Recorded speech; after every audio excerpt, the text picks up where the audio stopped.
Halo, selamat pagi. Jumpa lagi di Berita Padang bersama saya Afri Meriana. Sejumlah berita aktual dan menarik akan kami sajikan untuk Anda. Berikut 3 berita utama pagi ini.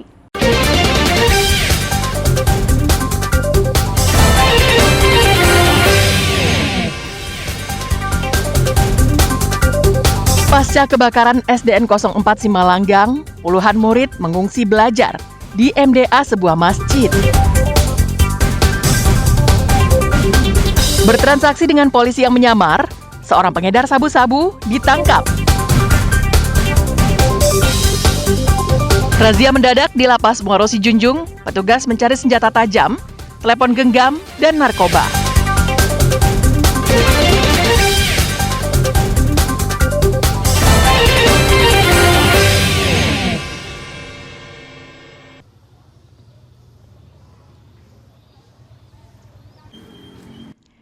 Hari pertama dimulai proses belajar mengajar di Sekolah Dasar Negeri 04 Simalanggang, Kecamatan Payakumbuh, 50 Kota. Puluhan murid terpaksa harus mengungsi untuk belajar. Bagi murid kelas 4 hingga kelas 6, tetap belajar di bangunan sekolah yang tidak terbakar. Sedangkan murid kelas 1 hingga kelas 3 menumpang belajar di MDA sebuah masjid yang tidak jauh dari sekolahnya. Kondisi tersebut terpaksa harus dijalani karena sebagian besar ruang belajar atau kelas mereka musnah terbakar beberapa waktu lalu. Tidak hanya menghanguskan perabotan sekolah, peristiwa kebakaran juga menghanguskan buku tulis, buku cetak, laptop, dan berbagai sarana lainnya, sehingga berdampak pada proses belajar mengajar. Meski belajar menumpang dan hanya beralaskan karpet, puluhan murid tetap bersemangat seperti biasanya. Mereka hanya terkendala buku cetak serta buku tulis. Kesian belajar kelas 1, kelas 2, kelas 3 yang kita tumpangkan di MDA. Kalau yang di lantai ini alhamdulillah lah sarana yang diberikan oleh orang masjid, alhamdulillah. Cuman untuk belajar bangku, enggak tahu bicara gimana kali rasanya. Minta tolong sama sedapat mungkin bapak-bapak kita yang di atas dinas ataupun bapak yang menjabat di dewan lebih memperhatikan masalah itu. Dengan kondisi seperti ini, pihak sekolah berharap adanya bantuan dari pemerintah daerah, DPRD 50 kota, ataupun berbagai pihak untuk menyumbangkan buku cetak, buku tulis, dan berbagai kebutuhan lainnya agar proses belajar mengajar dapat berjalan lancar meski dalam kondisi darurat. Ikhlasul Ihsan melaporkan dari 50 kota.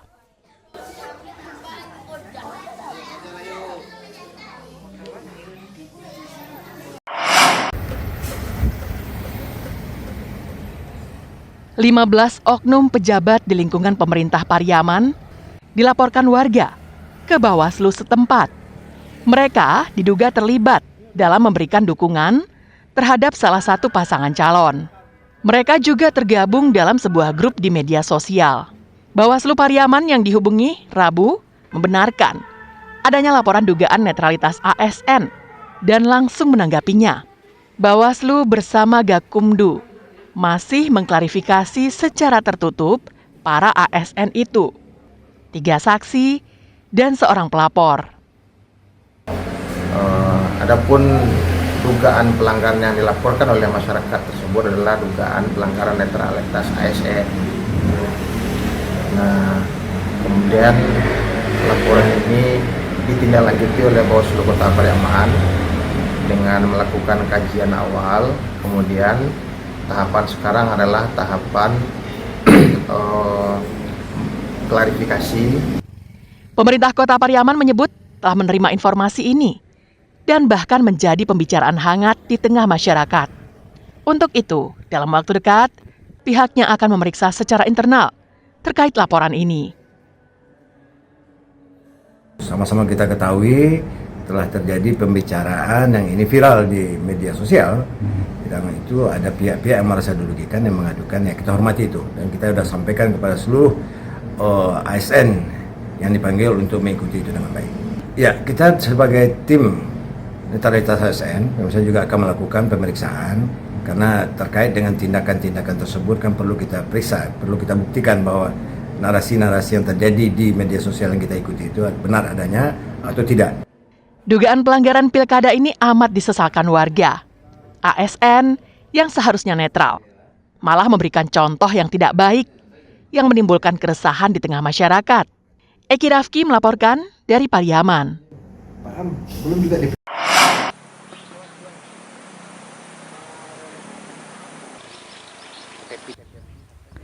Relokasi bagi warga yang rumahnya hancur akibat banjir dan longsor di Kampung Langgai, Nagari Gantiang Mudia Utara Suranti, pesisir selatan, akan dibantu oleh seorang perantau. Lahan yang akan dijadikan sebagai relokasi itu telah disiapkan oleh pemerintahan setempat. Tinggal menunggu kesepakatan antara pemilik lahan dan perantau. Wali Nagari Gantiang Mudia Utara Suranti hari Selasa mengatakan, lahan yang akan digunakan untuk membangun 51 unit rumah itu akan dibeli oleh seorang perantau yang berada di Bandung, Jawa Barat melalui BPBD Provinsi Sumatera Barat. Pembangunannya akan dilakukan secara bertahap. Lahan yang disiapkan masih berada di Kampung Langgai dan berada di sekitar permukiman masyarakat dengan luas lebih dari 1 hektar. Di Nagari Gantiang Mudia Suranti akan dibangun sebanyak 115 unit rumah. 51 unit rumah diantaranya akan dibangun di Langgai dan sisanya di Kampung Batubala di Kanagarian yang sama. Hibah tanah mungkin tuh nanti dibantu dengan cara dibeli oleh pihak yang punya modal dari pribadi. Dari Bandung kalau tidak salah melalui pemerintahan provinsi itu yang lutus ke sini batang BPBD provinsi melalui kepercayaan kepada pemerintah provinsi. Lokasi ini berada pada dataran yang tinggi dan tidak jauh dari permukiman masyarakat sehingga warga yang akan direlokasi tidak canggung dan merasa berada di daerah baru. Karena lokasinya masih berada di kampung yang sama.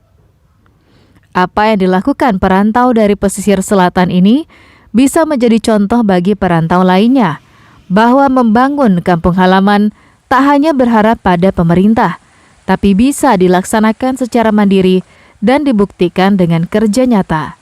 Banta Fauzan melaporkan dari pesisir selatan.